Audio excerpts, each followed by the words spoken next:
काल पुण्यामध्ये मान्सूनपूर्व पाऊस संध्याकाळच्या वेळेस आणि मग सगळ्याच जनतेची दाणादाण उडाली. ऊन खूप आहे, ऊन खूप आहे असं म्हणत बाहेर पडलेली जनता संध्याकाळी येताना, ऑफिसमधून घरी जाताना साठलेल्या पाण्याचा सामना करत करत आणि नेहमीप्रमाणे मग प्रशासनाला दूषणं देत देत कशीबशी घरी पोहोचली. प्रशासनाला दूषणं देत देत असा मी मुद्दाम उल्लेख केला.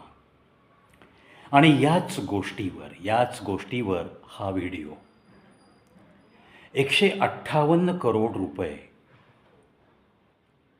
मुंबई मान्सूनपूर्व जी काही कामं हाती घेतली जातात, नाले सफाई. मुंबईमध्ये पहिला पाऊस झाला की पेपरची हेडलाईन ठरलेली असते, पहिल्या पावसात मुंबईची तुंबई झाली. या हेडलाईन्स लिहिणं, आपल्या पेपरचं मार्केटिंग होण्यासाठी मुंबईची तुंबई हा शब्द वापरणं हे काही आता नवीन राहिलं नाही आहे.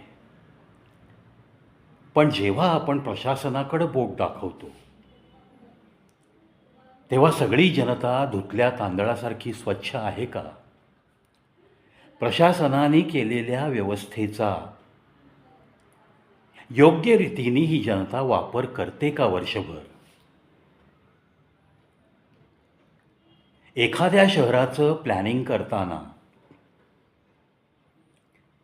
या सगळ्या बाबींचा विचार नक्की केलेला असतो प्रत्येक प्रशासकीय कार्यालयाने, मग ती नगरपालिका असो, महानगरपालिका असो. उगाच प्रत्येक वेळेस प्रशासनात भ्रष्टाचार खूप आहे म्हणून बोंबा मारायच्या आणि आम्हाला सुविधा मिळत नाहीत, टॅक्स घेतला जातो, अशा बोंबा मारायच्या. पण हे करताना आज मुंबईमध्ये काय घडतं आहे याचा उहापोह करणं नितांत गरजेचं झालं आहे. नाला सफाईसाठी जर 158 कोटी रुपयाचं बजेट, ही बजेटरी प्रोव्हिजन करून त्या कामांना सुरुवात केली जात असेल मुंबईमध्ये एप्रिल महिन्यात, आणि हे काम करत असताना विधायक काम आहे, जनतेच्या आरोग्याच्या दृष्टिकोनातून पावसाळ्याच्या पूर्वी ही कामं हाती घेणं हे प्रत्येक महानगरपालिका, नगरपरिषद, नगरपालिका, ग्रामपंचायती यांचं हे काम आहे.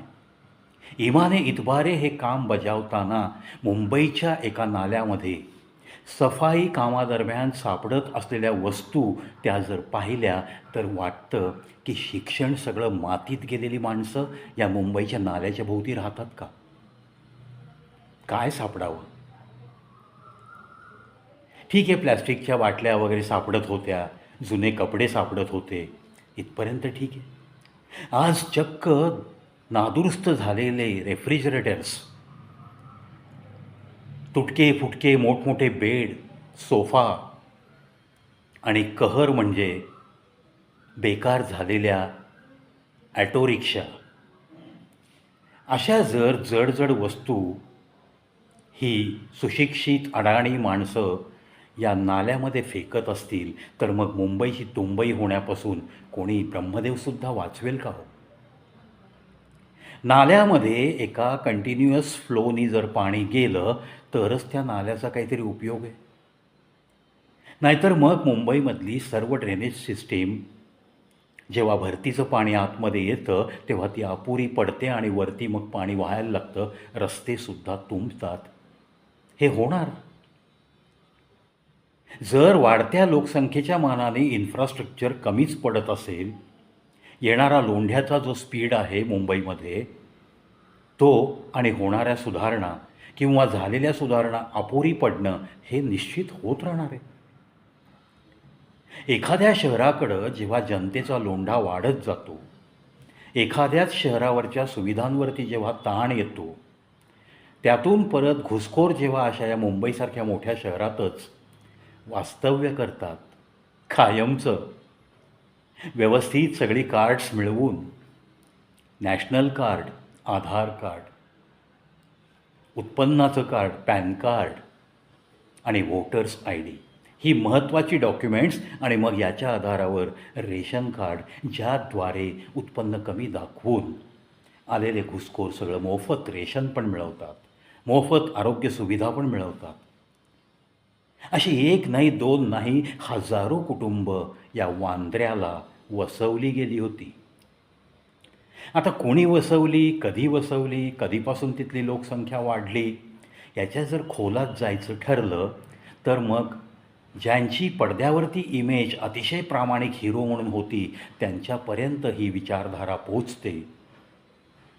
आणि मग वाईट वाटतं की अशा माणसांनीच जर स्वतःच्या वोट बँकसाठी स्वतःच्या पक्षाचा सपोर्ट मिळवून अशा घुसखोरांना जर वांद्रे इथं आपल्या कॉन्स्टिट्युएन्सीचा भाग म्हणून तिथं जर वसवलं असेल कायमचं, आणि ती जर वस्ती त्या वेळच्या शासनकर्त्यांच्या बंगल्यापासून 500 मीटरवर असेल, 300 मीटरवर असेल नवीन बंगल्यापासून, तरीसुद्धा सगळे मूग गिळून गप्प असतील, तर मग या राजकारण्यांचं कशा पद्धतीने साटलोटं असतं याचं हे ज्वलंत उदाहरण. मग त्यातला एक उमेदवार काँग्रेस पक्षाचा, ज्याच्यासाठी आणून वसवलं गेलं या लोकांना, आणि दुसरा मातब्बर शिवसेनेचा. नंतर मग या दोन पक्षांमध्ये अशी काही तडजोड होते की त्यानंतर मग शिवसेनेचा एक खासदार त्या विभागातनं निवडून येतो. सामान्य जनता अनभिज्ञ असते अशा सगळ्या गोष्टींमधून, काहीही शिकत नाही. ही नेते मंडळी भले कोणत्या का पक्षाची असेनात, ही सगळी एक असतात. हे जनता ज्या दिवशी जाणेल ना, तो दिवस खरंच भारताचा सुदिन असंच मला म्हणावंसं वाटतं. या नालेसफाईसाठी तुमचे, आमचे, सगळ्यांचे टॅक्सचे पैसे 158 कोटी ही बजेटरी प्रोव्हिजन करावी लागते. आणि ती नालासफाई करत असताना आता अर्थात या नाल्याच्या गाळातून मलई खाणार नाहीत असं काही नाही आहे. कुठे भ्रष्टाचार नाही असं एकही ठिकाण राहिलेलं नाही असंच मत प्रदर्शित करण्याइतका हा भ्रष्टाचार सगळीकडं बोकाळला आहे. फक्त खेद हा वाटतो की मुंबईसारख्या इतक्या मोठ्या शहरात नाल्यामध्ये रिक्षा, जुने बेड, जुने रेफ्रिजरेटर्स, जुने कूलर्स अशा मोठमोठ्या जड वस्तू टाकण्याचं धारिष्ट्य करणाऱ्या लोकांना आता या प्रत्येक नाल्याभोवती CCTV लावायचे का? बरं, ते CCTV जरी लावले तरी ते चालू राहतील अखंड वर्षभर याची शाश्वतीही नाही. जी माणसं अशा पद्धतीने नाला तुंबण्यासाठी मोठमोठ्या वस्तू त्या नाल्यात टाकू शकतात, ती माणसं CCTV कशी चालू ठेवतील? एका रात्रीत सगळे CCTV बंद करू शकतात, इतकी ही निर्ढावलेली माणसं आहेत.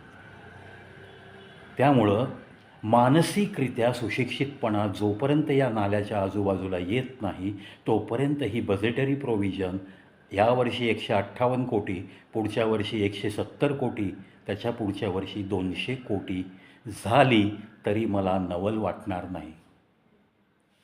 या गोष्टीचा कायमचा काहीतरी बंदोबस्त केला पाहिजे. जर एखादी ॲटो त्याच्यामध्ये सापडली आहे, त्याचा नंबर कुठेतरी पुसटसा दिसतो का, चॅसीज नंबर आहे का, त्याच्यावरून आजच्या मॉडर्न टेक्नॉलॉजीवरनं, आजच्या सगळ्या रजिस्ट्रेशनच्या नोंदीवरून ती रिक्षा नक्की कोणाची, ती नंतर कुठे गेली, नाल्यापर्यंत कशी पोचली, अशी पाळंमुळं खणता येणं अवघड नाही आहे. पण आता प्रशासनातल्या लोकांनी हीच कामं करत बसायची का, हा पण मोठा प्रश्न आहे. म्हणूनच लोकांनी स्वतःची मानसिक आणि स्वतःची शैक्षणिक पात्रता असूनसुद्धा असं नको तसं वागण्याची ही जी पद्धती आहे ती टोटली बंद करणं नितांत गरजेचं आहे. तुम्ही सुशिक्षित असा अगर अशिक्षित असा, अशा जेव्हा घटना त्या नाल्यामध्ये, अशा जेव्हा वस्तू सापडतात तेव्हा तुम्ही कितीही क्वालिफाईड असला तरीही तुम्ही अशिक्षितच आहात असं शिक्कामोर्तब होतं आहे. मुंबईमध्ये ही नालासफाई यशस्वी व्हावी आणि कोणत्याही वर्तमानपत्राला पहिल्या पावसानंतर मुंबईची तुंबई झाली असं हेडनोट देण्याची आवश्यकता भासू नये, इतकं नागरिकांची सुरक्षा प्रशासनाच्या या यशस्वी नालासफाईनंतर दिसावी आपल्याला याच शुभेच्छा आणि याच सदिच्छा.